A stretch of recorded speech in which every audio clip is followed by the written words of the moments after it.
touch it does. No, because it's in the middle of the plane. It's buried in the recording.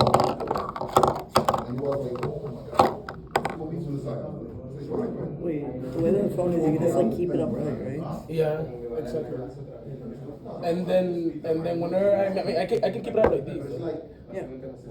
But if you touch it minimally, like you go like, well, it's supposed to drop back.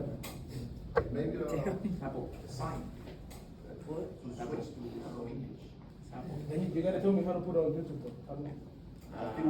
Lo divides para que sea más fácil y lo creamos un canal que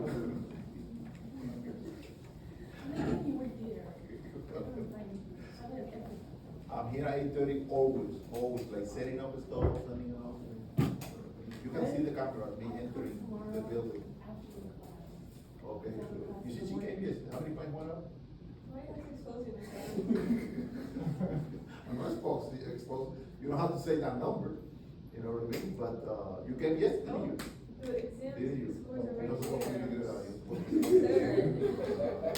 Let's not do that. And don't try, do you see anybody? Yeah, I saw my name. Yeah, because you were looking. Oh, wow. You were looking to find your That's name. not what I'm looking for this. Well, so, part two, right? Watch. Part two, look at me. Edit. Down. What is it due? Monday, 11:59, right? Yes, sir. So, bam. 25, you see that?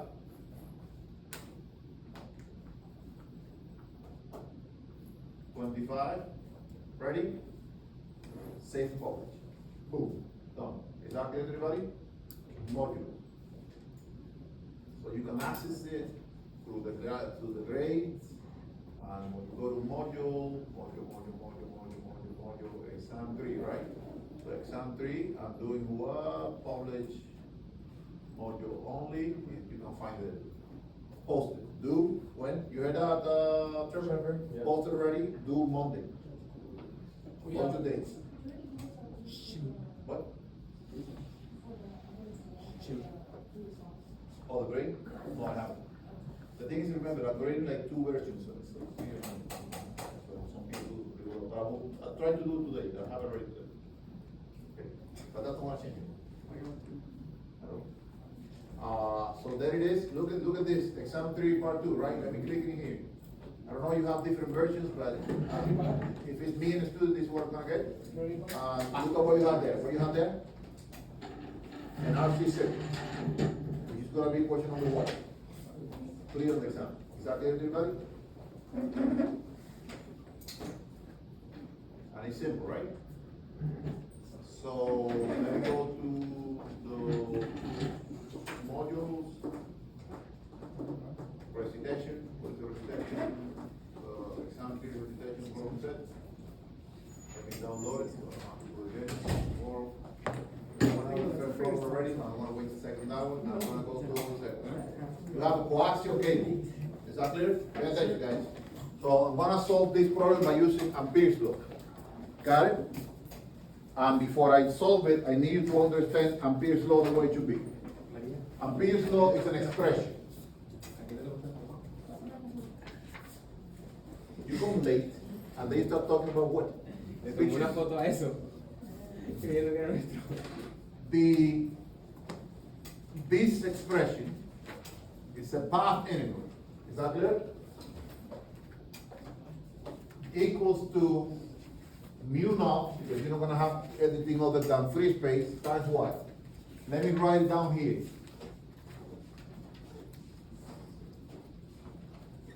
This is, so you have a path which is closed.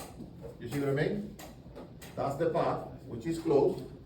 You're gonna multiply every b on the path by every little portion of the path, dl or ds, doesn't matter. I believe last time I used ds, right? So let's keep on using ds. It's a line integral. You heard that, Roberto? Yeah. You see this? It's a dot product here. You see it? So you're gonna multiply every one of this and add them up over the closed path. When you get that, what you're gonna be, that's gonna be equal to the permittivity of vacuum, which is 4 pi times 10 to the negative 7, times the current crossing the area. Can you people take a picture after I finish? I'm gonna do it like nicely and pay attention to the way I explain things, because seriously,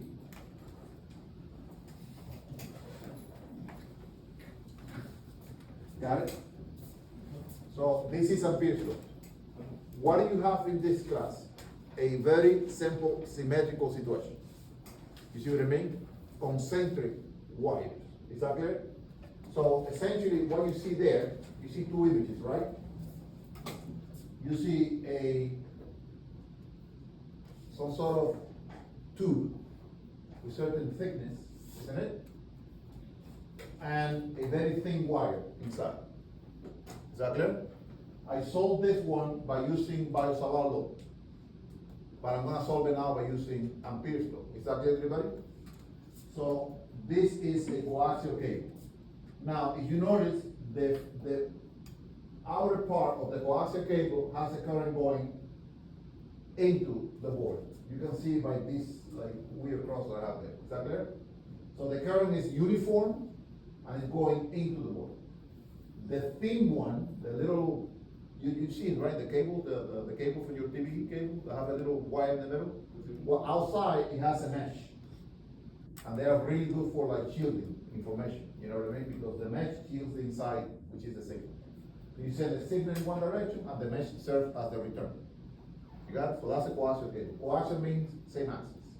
All right. This one has the current coming out, and the current is I. So you have 2 I going in and 1 I going out. Is that right? Now, this doesn't have dimension, of course, because it's very thin, but this one has an inner radius A and an outer radius, which is 1.58. You got it? And in this problem, I actually give you values. Do I? No, I actually don't give you values in this problem. You see it? In the exam, I might give you value, you might have to calculate. You understand that? But this is it. Now, in the second image I have in here is a charge that is going into the board. And that charge is a distance 2a from the center, but that's for later. So, what I'm going to do is, I'm going to use Ampere's law to calculate the magnetic field on different locations. Ampere's law. Is that clear, everybody? So I'm going to use this. And you're going to see how easy is this. It's extremely easy. Okay? So, a coaxial cable is made of a long conductor carrying a uniform current I directed out of the page. You see it? And surrounded by a long cylindrical shell of inner radius A and outer radius 1.58. The shell has uniform current 2I, the whole thing, directed into the page. See figure below. And now I tell you something in red, boldface, underline, and everything else.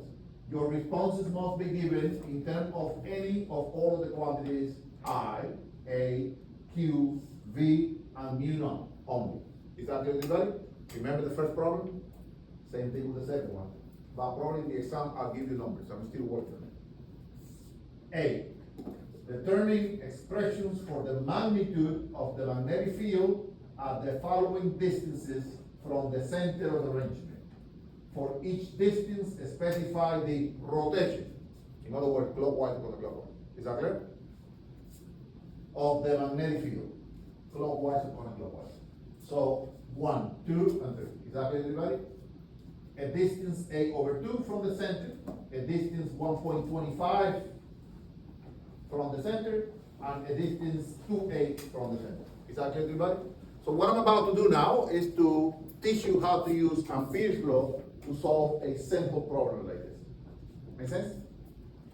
So let me draw the situation I have. I have a current coming out. That's why I put that dot there. This is representing the inner wire, isn't it?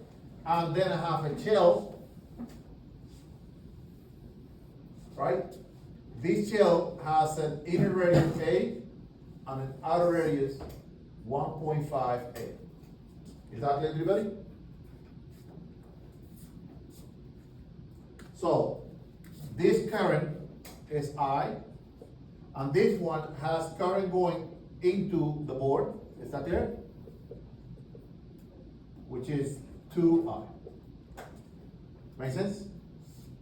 So the first thing I'm going to do, and I hope you're listening to me, is I am going to choose the best Amperian path.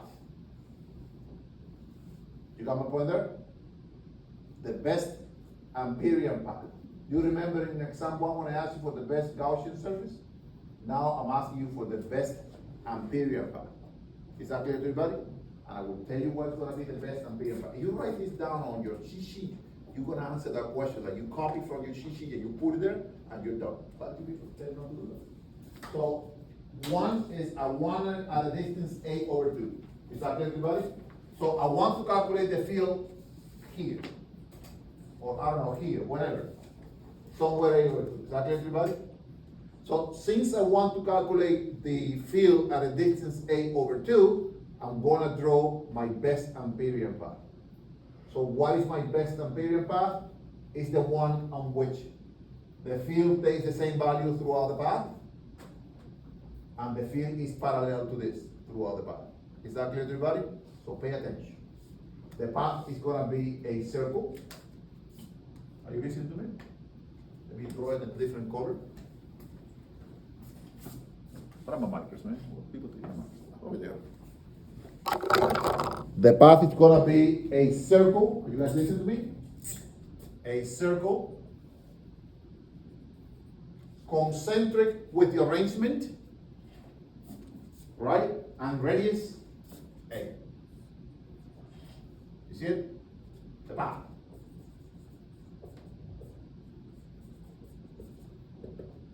Circle. That's the geometrical figure. Concentric with the arrangement.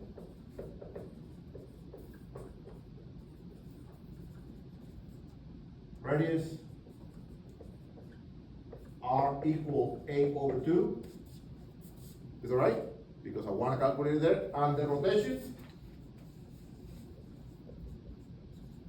What would be the rotation of the Amperian path? Why counterclockwise? Of the field. You got my point there? You know already from Valsalva law that the field there is going to be like this. How do you know? Because of the right hand rule. Is this clear to everybody?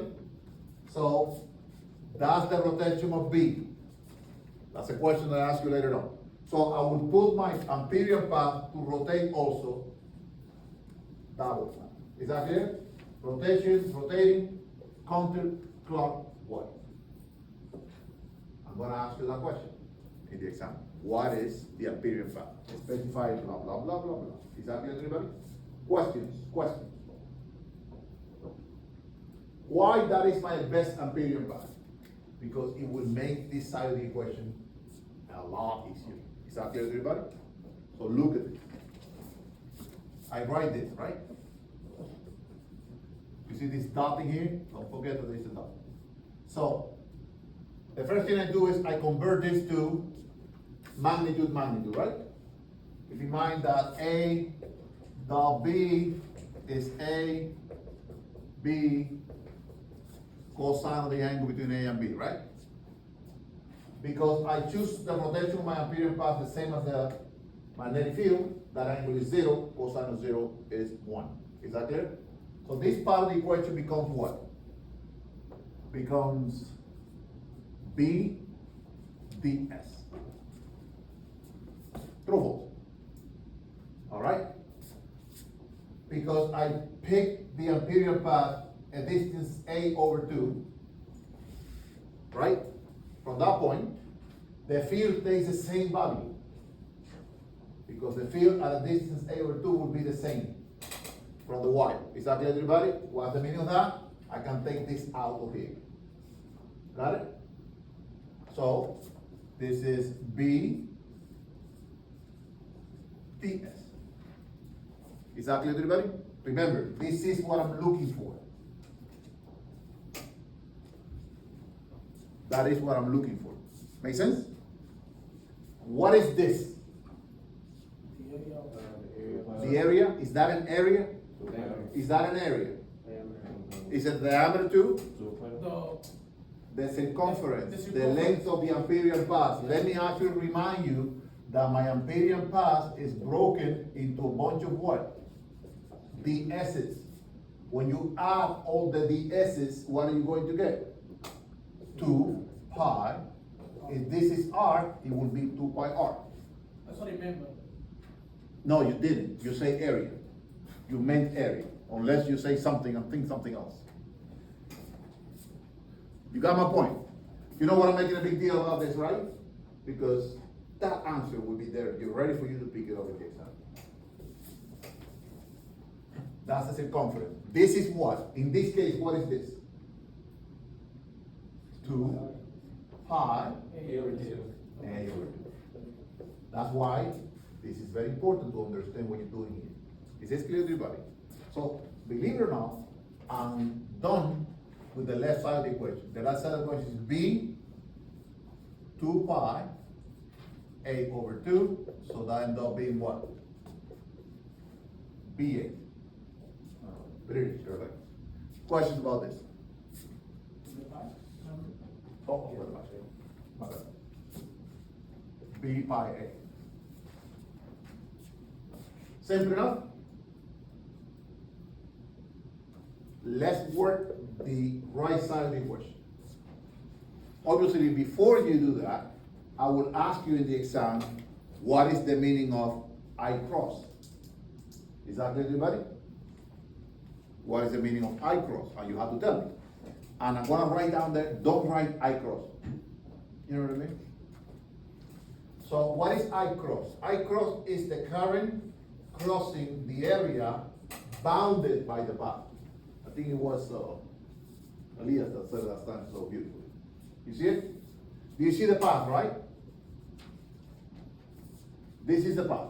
The path is bounding this area, true or false? And what is the current crossing the area bounded by the path? So if I'm a student, which I'm by the way, I will write down on my cheat sheet, I cross dot dot area bounded by the Amperian path. And then when the professor asks me, then select that. I mean, I type it there, I don't get the points. Is that it? You don't want to do it, then that's fine, there's nothing to do about it.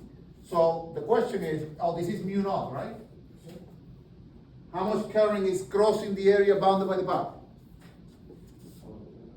How much current is crossing the area bounded by the path? What are you looking at? That the only thing bound, crossing the area bounded by the path is that current. True or false? And it's that way, right? So you put it here, and you have what? B pi A equals mu naught times A. So B equals to mu naught A divided by pi A, and you solve the problem. So that's the magnitude of the field by using Ampere's law. Is that clear to everybody? And what's the rotation? Counterclockwise. Got it? I'm going to skip part 2, and I'm going to go straight to part 3. Okay? Because the time's of the essence. So, at a distance 2a, I'm going to do it again. Are we ready for this? So, 2a.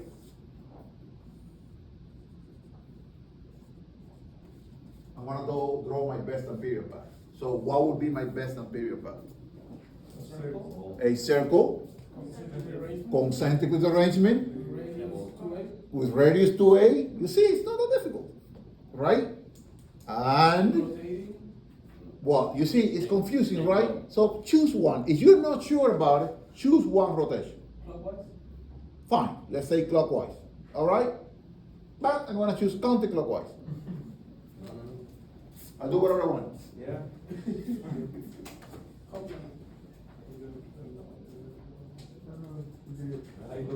So, listen to me. I'm going to choose this rotation, right? For the Amperian. I'm not wrong. I am not wrong. I am not wrong. You see my point there, right? It's like the rotation is your decision. My group decide whatever I want. right? So I'm gonna choose this, right? So see what happens. This side of the equation, the only thing that's gonna change is, instead of being A/2 here, it's gonna be what? 2A. Is that clear? So this part doesn't change from one part to the other, right? So you have left side of the equation that will like B, right? 4 by 4 by 8. Let's do it by step. 2 pi, 2A. So you end up with like B, 2 pi, A. Is that right? I mean 4 pi A.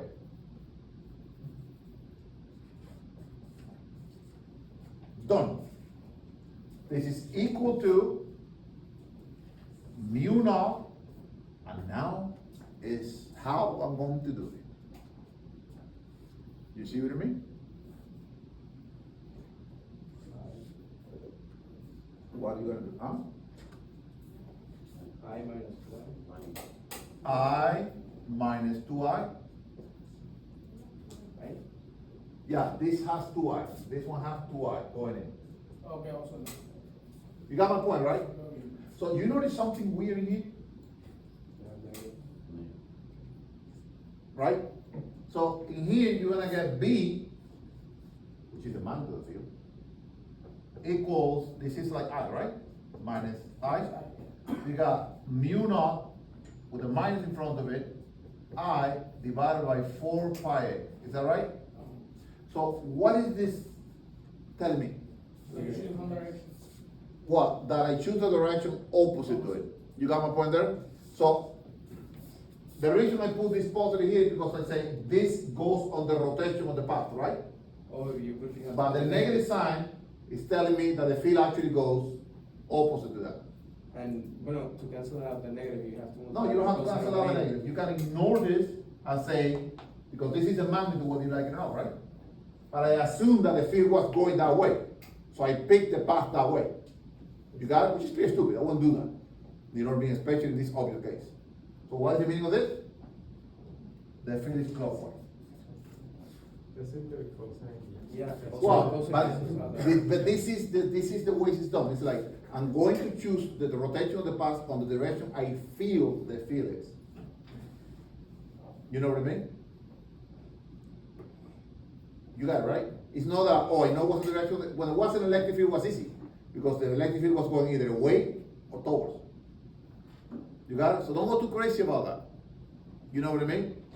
It is like, just check the direction of the field, calculate this, put everything positive. You know what I mean? And what? And give me the rotation later on. Is that clear? What's the direction of the field at 2A? At that point. What's the direction of the field at this point? What's the direction of the field at this point? I'm asking you for the rotation, or I'm asking you for the direction? Direction, no. No, It's down, up. down, no. Oh, Oh, this is not predictable. that's the field at that point P. Is that clear to everybody? Remember, don't, you have to make a distinction between rotation and direction. When I say direction, it's a vector. Go ahead. You guys got it, right? Well, it's like here is this way, here is this way, here is this way. You got my point? I was going clockwise. Yeah, you already have it. It's like you already have the rotation, so pick that point and throw an arrow on the rotation. Go ahead. You chose clockwise and you went back to counterclockwise, whether it's, like, how do you know? Because it came out negative. I know that, but before. That's it. That's the answer. There's nothing else. They already knew it was counterclockwise. Well, they're good. They're better than me. But like. No, well, I did it because I wanted to explain Okay. what will happen if you pick the wrong one. There is no consequence. It's like, oh, whatever you pick is opposite of what it is. So that's being told to you by the minus sign. And I always do that, you know what I mean? If I give you the obvious answer, then what if you actually get confused in the exam? You got it?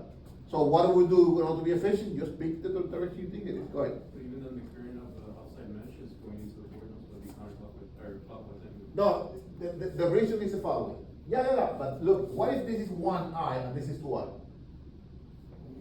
You see my point, right? Yeah. So, yeah, you got something real. It's like, oh, the field at this point is a competition. The one coming from this one is clockwise. And the one coming from this one is counterclockwise. Right? But since this one is closer to that point, this one wins. There is more current also. especially the amount of current. You got my point, right? Yeah. So it's a competition, but you will do well if you just like right away, especially in the exam when I give you the answer, you know what I mean? Remember I already posted the free response section, but the free response section is for question 3. Any question about this? Question about this? So this is the way you're gonna apply Ampere's law, people. As you can see, it's a lot easier than Gauss' law. Yeah. You see what I mean? And I'm not going to complicate the exam to that level. Let me move on. Try to do 2 yourself. Then you have to do some ratio. You know what I mean?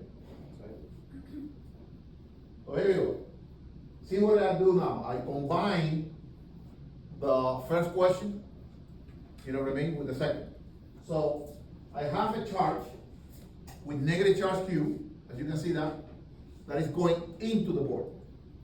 In other words, this cross shows the velocity of the charge. Is that clear? It's a charge that is going into the board, and I say, find the magnetic, actually, is it a charge? Well, I have both parts, actually. So look at what I do here. So I'm showing both cases, you know? So in this part, which is B, I have a cable. You got it? You see, that's the cable. The cable has a current 3I, and it's going into the board. Is that clear to everybody? 3I into the board, and it's placed at a distance A over 2. A over 2 from the place. You remember I calculated the field at A over 2? What is the field at A over 2? What's the direction of the field at A over 2? What is the direction of the field at this point?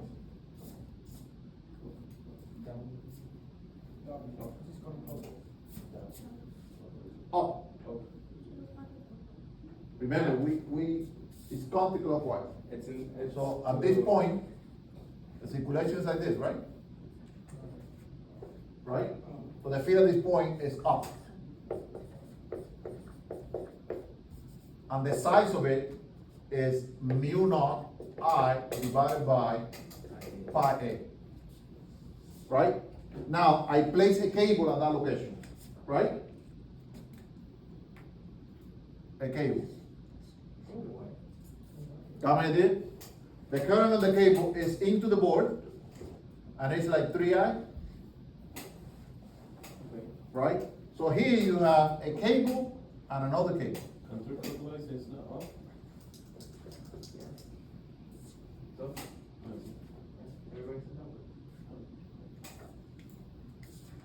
So this is the force exerted by a cable on another cable. You got my idea there? We solved that yesterday. We solved that force, but it was in terms of the field. So look at this.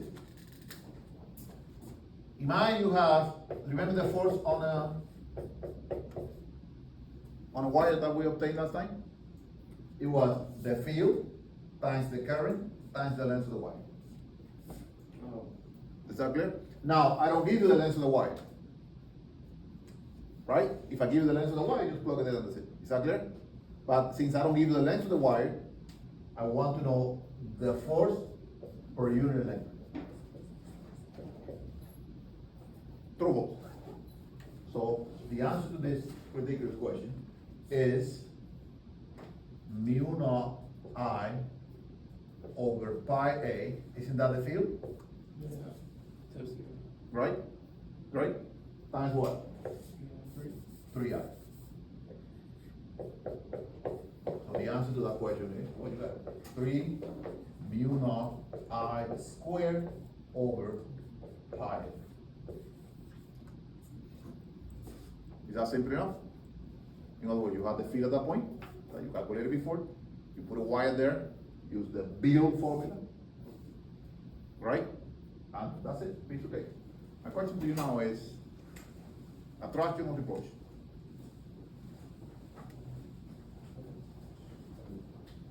You saw the experiment. I did the experiment in front of you. Is that field being attracted or repulsed by the wire? In what direction will that cable move? To the left or to the right? I want to show you the right hand rule. So if you have a wire here, pay attention to this. A wire here with a current like this, right? And another one here with a current like that. You got it? Will that attract or repel? Attract? That's what you think. Because, you know, negative, positive, attract, right? Well, not always. Let me show you this. Let me show you how it works. Pay attention, and then after that, you get it in your head, you write it in your little sheet, and that's it, right? So, let's say that this creates a field here. In what direction will be the field created by this here? Up. Right?